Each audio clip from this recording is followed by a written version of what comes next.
Welcome back, it's Chase here, and if you watch my Pokemon TCG schedule release for the remainder of 25, you know I'm very excited about the upcoming Black and White set that was rumored to be a Unova version of the Pokemon 151 set. This excitement was based on nothing but rumors and a possible release date, but now my excitement is through the roof as we've started to get some actual details about this set, or should I say sets, because for the first time in the English Pokemon TCG history, we are getting dual sets.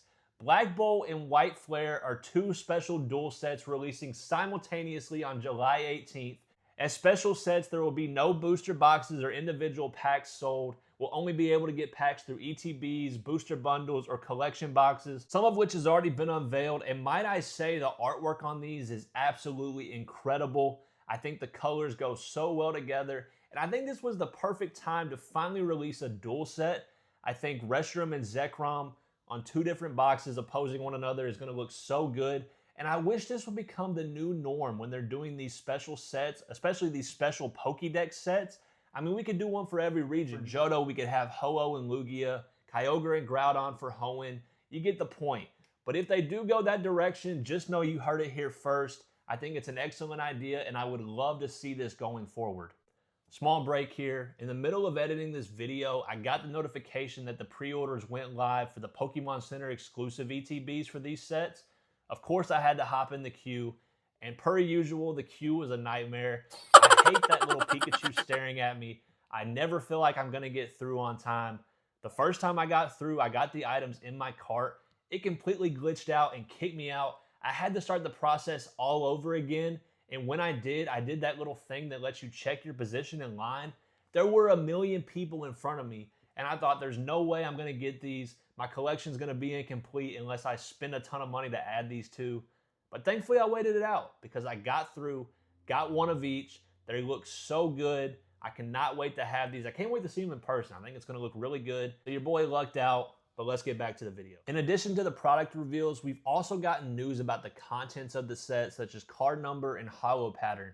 But the biggest news of all, and something never before seen, is that every single Pokemon in this set is getting an illustration rare or special illustration rare. 156 new IR/SIRs. It's crazy. And I know it sounds like a huge number, but I think it's really cool. Pokemon that have never gotten any love at all are going to be featured in an illustration rare format, and I think that's amazing. Personally, I'm really excited for Scolipede, Leavanny, and Chandelure.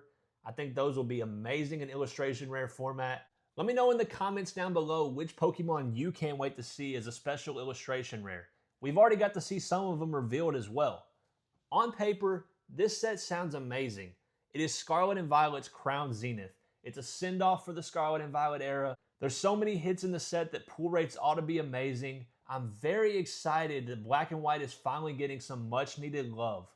However, as with every new set that comes out, the market will be affected in one way or another. For starters, Vintage could see some newfound attention. In the same way that Mega Pokemon card prices went up with the announcement of Pokemon Legends ZA, people could begin to revisit the Pokemon cards from the Black and White era based off nostalgia alone.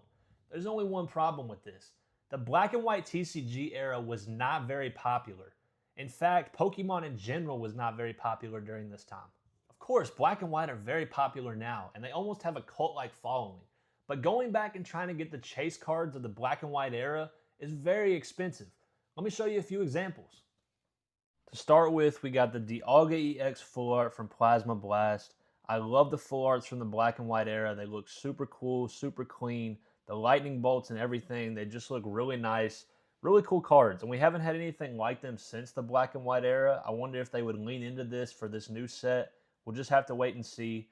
But here on TCG Player, you can see the near mint price comparison is about $100, but you come down to the listings, and the only one available is for this moderately played version for $142. So you're going to pay $40 more for a copy that's not even near mint. You don't even have any pictures, so you don't know what their definition of MP is. You have no idea what you're getting. Moving over to eBay, the only listing I could find for this card in a PSA 10 is $1,500, so there's super low population. You're not going to just be able to go find one of these to add to your collection. There's not a ton out there. Going to the Deoxys EX Full Art from Plasma Freeze. Again, love the art on these cards. Hope they continue to do stuff like this for black and white cards. We see the near mint pricing is about $120, but you come down, there's only 2 listings. One's $160, the other is $200. Neither of them have pictures, and this guy has 0% rating. So you're not going to want to buy one of these. You move over to eBay. The only listing I could find that sold in a PSA 10 was for this one for $5,000 on March 17th. Absolutely crazy. Low population. Here's a 10 in Japanese for $400. Literally a tenth of the price. Not able to find these anywhere. Again, super hard to find. Last one we're going to look at is this Reshiram Full Art from Legendary Treasures Radiant Collection. I think this card is so beautiful. I hope that the illustration rare for Reshiram, or special illustration rare, I would guess it's probably going to be special illustration rare since it's the legendary. I hope they do some similar art style. I think it would look absolutely incredible. And again, $106 card, even though the near mint pricing is about $85. All the listings on here are over $106. Some are even $120, $130, $150. Moving over to eBay, the sold listings in PSA 10s are $2,000. Here's a $100 sale for a raw one. $2,000, $1,300. Again, it's going to cost you to pick up these cards. As you can see, there's not a ton to go around. And this could result in 2 things. One, the prices go even higher, which I don't know if that would last too long because mega Pokemon card prices have already leveled off since that recent boom. Or 2, this generation could get skipped entirely and people could go to even further vintage sets. Right now, modern TCG grails are ruling the hobby, but vintage will have its day again, and this could be the catalyst for that. Secondly, this set could make the modern card market crash. As we all know, scalping has been a huge problem within the hobby lately, and I'm not saying that everyone buying cards right now is a scalper. There's tons of new interest in the hobby, and I'm happy to see that. I want people to experience the same joy that I do when it comes to Pokemon cards.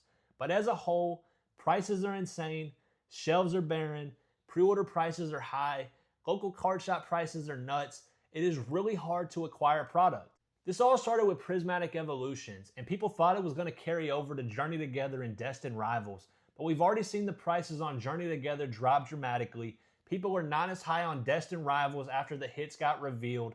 Scalpers are on the verge of leaving the hobby, and if you pair that with the fact that these sets are dropping in the summer when the market's usually cooled off in general, that should be a recipe for lower prices all around. I can't promise this set's going to be readily available at release, but we've seen how much they reprinted Crown Zenith as the final set of the Sword and Shield era.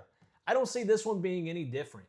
Not to mention there's 156 illustration rares in this set. Pull rates ought to be immaculate, and singles ought to be cheap, making this a super fun set for everyone to enjoy. All in all, I think these sets will do wonders for the hobby, and anybody that's trying to make a quick buck will have no choice but to move on to something else. Everything's a cycle. Scalpers will come and go. The hobby's going to have moments where it's tough to navigate and the prices are insane. Just stay the course. Pokemon has survived this long because of people like you and me, not because of scalpers and hypebeast.